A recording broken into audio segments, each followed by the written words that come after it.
3 سره دی اس ا سیټ آډیو موډ چې څنګه تاسو پرس کې تاسو له دې دغه در کې اس ا سیټ آډیو موډ د کې باندې لیکل دی PSM 0.0 mm او PPM -15.4 او سیګنل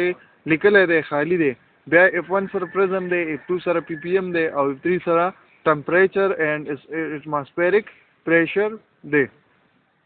پرزم څه شی دی چې کله ته F1 پرزم F1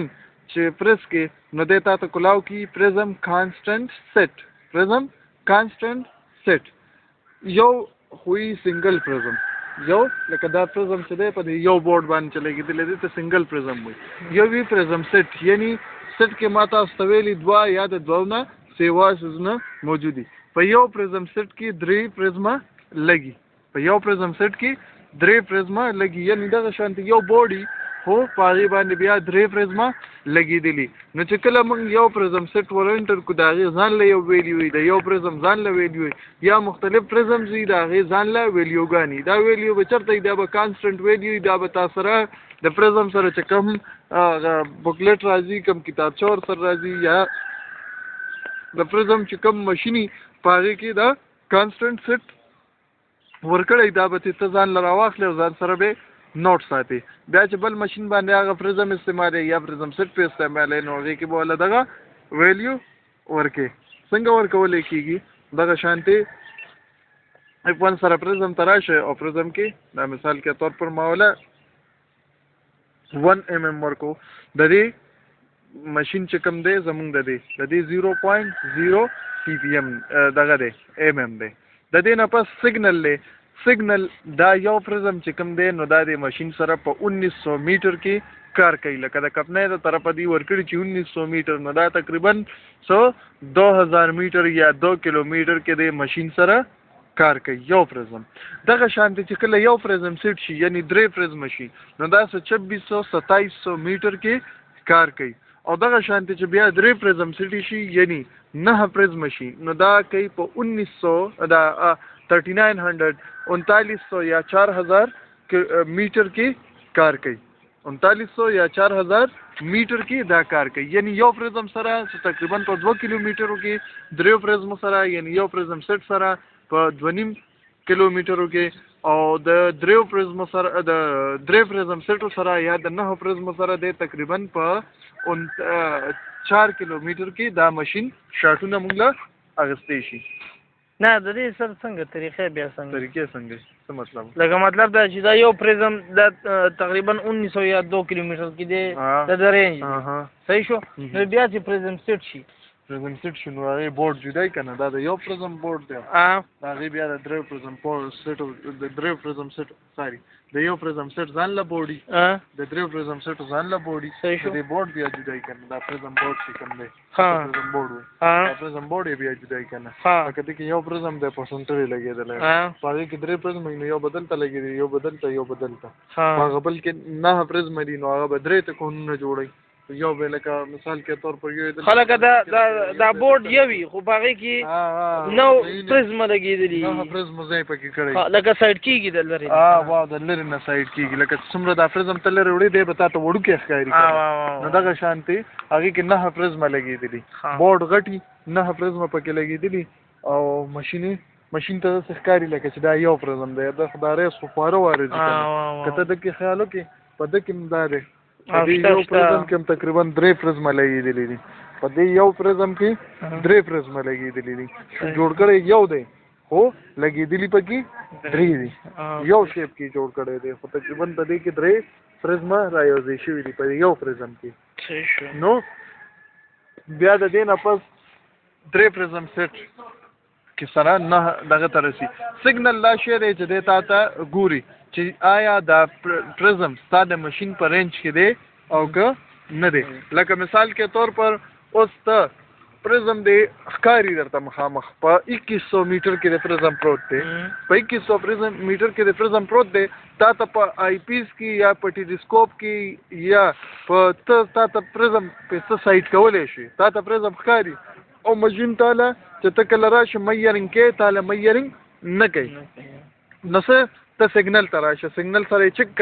چې آیا دا د پرزم مسله ده او که نه. بیا پرزم رو نه مخکې کوه چې کله دلته سیګنل راغی نو اټ مینس چې ستا د پرزم صحیح دی او ماشین د هم صحیح دی، بیا به لا دا ماشین کار کوي. دا د سیګنل کار دی. اوس لکه ګوره ورته زه دې سره پرزم ته مخامخ کوم، دی به یکدم کنیکشن به راشي یو بل سره، چې دې څنګه کنیکشن راشي دی به دلته موږ ته سیګنل راشي. لکه څنګه چې د موبایل کې سیګنل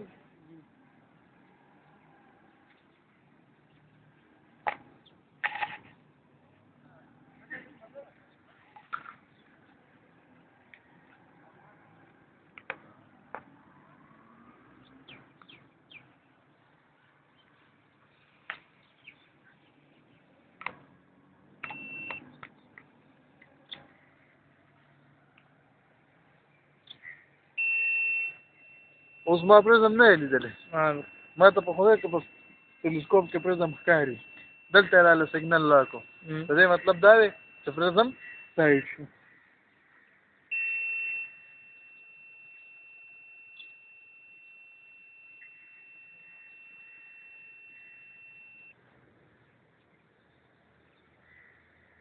ما دا دی اوس پرزم سایډ شو.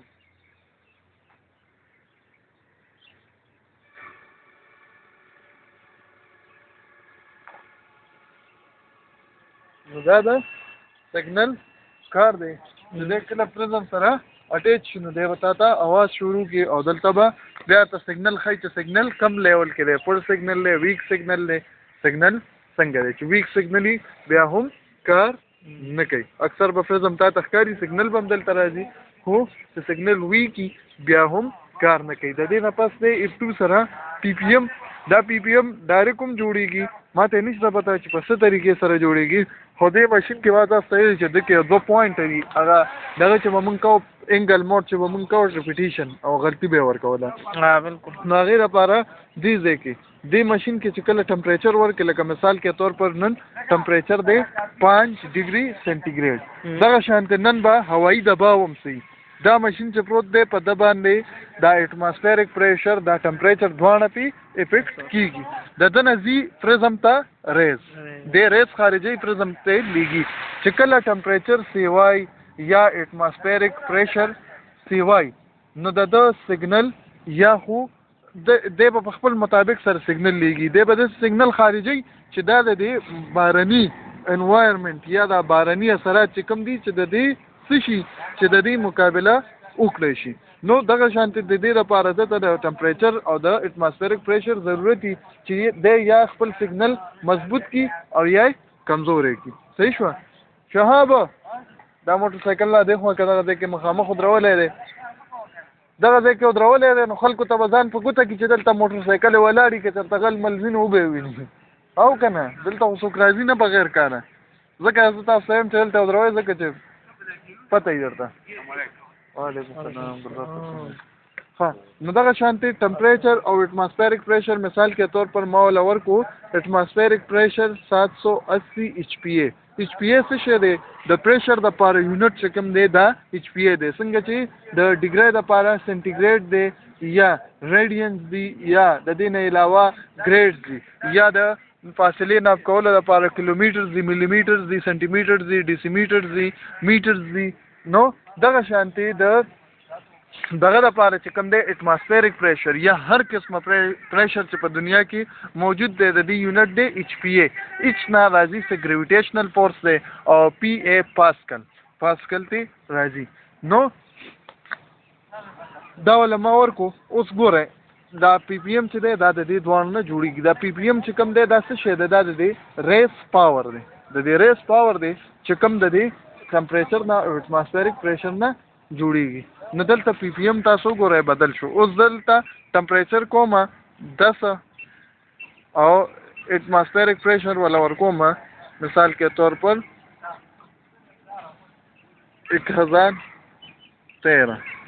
نو پی پی ایم کم شو -4.9 شو. د دې نه پس زه والا ورکومه 13 او 800. نو پی پی ایم سیوا شو. صحیح ده؟ دا د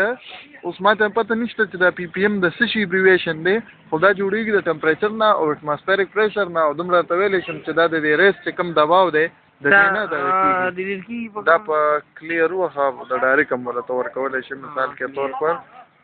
30 پی پی ایم دی ولا ورکو نو ډایرکټ 30 واغستو اوس به ټمپریچر او اټماسفیریک پریشر کدلته یې فرض که مونږ ته دا ښودل چې 30 پی پی ایم مونږ ورکړی او اټماسفیریک او ټمپریچر نه دی دا به مونږ ځان له په کانسټنټ ویلیوز بیا راوباسلي خو دا مونږ ته نه شو کوي که دا شو کول بیا به مونږ ته ډېر اسانه و صحیح ده د دې نه پس پیج 2 باندې دی ایم اف آی او اس او او افسیټ دا افسیټ چې دی دا په کوارډینیټ موډ کې دی د افسیټ دومره یوز هم نشته دا برته افسیټ برته کوارډینیټ موډ کې کومه چې سرسري د دې دومره یوز نشته د دې نه پس ایم اف آی دی او اس او دی ایم اف آی یعنی میټر فوټ او انچز دی چې دا کم ډسټنس میر کوي دا ستاسو په میټر کې پکار دی په فوټونو کې پکار دی انچونو ستر کې پکار دی نو دی به دله درکوي که لکه دې ټایم کې ایم دی میټر دا ما پرس کو فوټ شو بیا مې پرس کو دی انچز ته واوړېدو میټر فوټ او انچز بیا پرس کوم میټر ته هریزونټل ورټیکل سلوپ چې ماشین کې کم ځای کې د ډسټنس خبره راځي کم ځای کې د ناپ کولو خبره راځي دی به له دغه ته اوړئ چې من څوک ډاکټر د چا دومره خوښ دی یاره چې دومره زر یې پیان کړي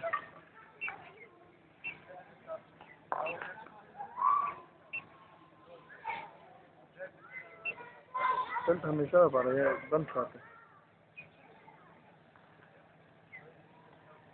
لږ شاته شه صاحبه